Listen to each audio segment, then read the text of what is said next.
Go! Ito po yung way ng pag-generate ng hash value. First, punta po tayo sa isang file.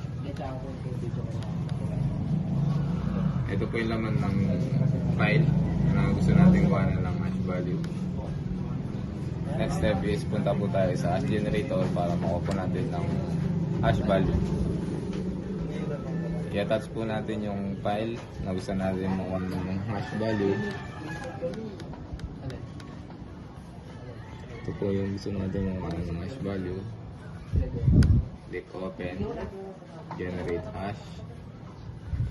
At makita nyo po yung hash value ng isang file na gusto natin kuhanan. Next step po is papalitan po naman natin yung, i-rename po natin yung isang file.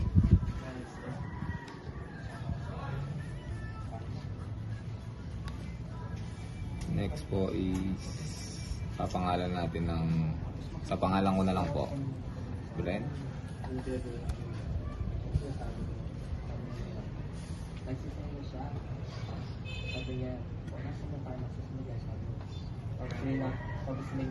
Naka-open pa po ang tapos ang antigisan po na nag-select siya naman.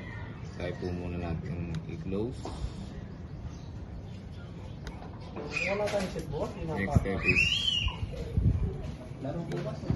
i-rename po natin. Anong hindi na papasok? May pasok. Papangalan po natin ng Bren. Wala na nga. At next step po, pupunta po tayo sa hash value. At titignan po natin kung nag-iba na po ang hash value niya. Ay, kaya tayo. And ito po yung na-rename na hash value. I-open po natin. Generate hash. Wala silang pasok.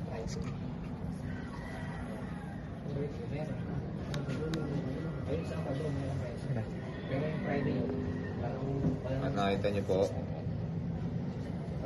pareho pa rin po yung hash value ng kanina na nasa 619. And other step po is papalitan po na natin yung content ng isang file. Titingnan po natin kung magbabago po. tsaka wala nang sumpa na kailangan sa akin. Bigyan po natin ng space. Wala nang sumpa. Baka nga yung Save po na natin. ngayon siya gawin or sa ibang ano na.